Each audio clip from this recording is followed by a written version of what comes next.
So pick me. Choose me. Love me.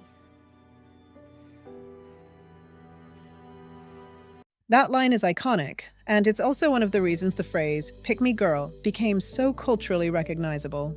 So let's talk about it in a way that's helpful, not hateful. This isn't a video to shame anyone. It's about understanding a pattern, why it shows up, and what to do if you feel like you're trying to stop slipping into it, especially when dating.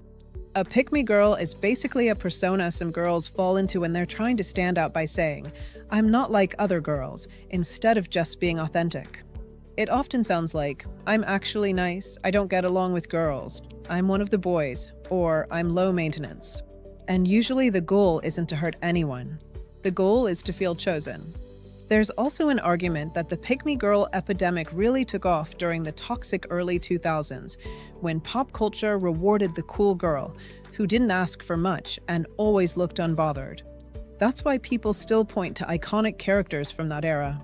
Rory Gilmore from Gilmore Girls, Carrie Bradshaw, Serena Woodsen from Gossip Girl, Bella from Twilight, and yes, a lot of people even mention Taylor Swift's character in the You Belong With Me music video as a classic pick-me storyline. And it's interesting how media frames it. Often, the pick-me girl is written as the relatable one, while the popular girl is framed like the villain. The message becomes, to be loved, you have to compete. You have to prove you're different. Fast forward to today, and pick-me girls are everywhere online as a meme. You've probably seen TikToks, POV TikToks, and creators, TikTokers, who expose pick-me behavior. Sometimes it's funny, sometimes it's sharp, and sometimes it gets a little too mean. You'll even see these cartoon-style formats, like gotcha memes, short animated scenes where people exaggerate the stereotype for comedy. So yes, the internet loves a pick-me girl roast. But here's the part that actually matters. Why is it unhealthy to live in that pattern? Because it's not really about being yourself. It's about wearing a social mask to be the easiest option or the special option. And when you build attraction through performance, you end up in relationships where you have to keep acting. That's exhausting. You can't build real love on a mask. This pattern also shows up a lot around the nice boy dynamic, when you feel like you have to be the least demanding girl in the room to keep someone's attention. But healthy relationships don't require you to shrink yourself. They require you to be real. And we should also say this gently. The internet loves putting this label on celebrities too.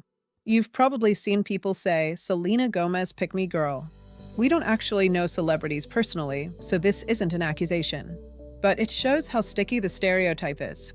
Even when a celebrity gets labeled pick-me, they can still be deeply loved, which is another reminder that this isn't a character flaw. A lot of the time, it's a protective mechanism, a way of trying to feel safe, chosen, and accepted. So if you're trying to stop falling into pick-me behavior, here's a simple reset. Before you say something like, "I'm not like other girls," pause and ask, "Am I saying this to connect or to earn approval?" Then bring it back to what's real. What do you genuinely like? What do you genuinely want? What are your actual boundaries?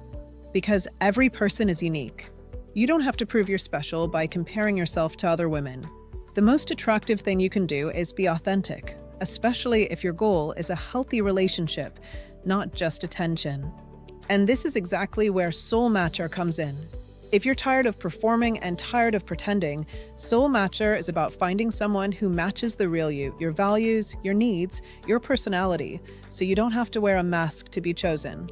In the end, the goal isn't to win dating by acting like someone else. The goal is to build love through honesty. Stay true to your real needs, and you won't have to pretend.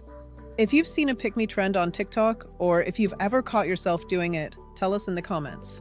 No judgment. Just awareness and growth.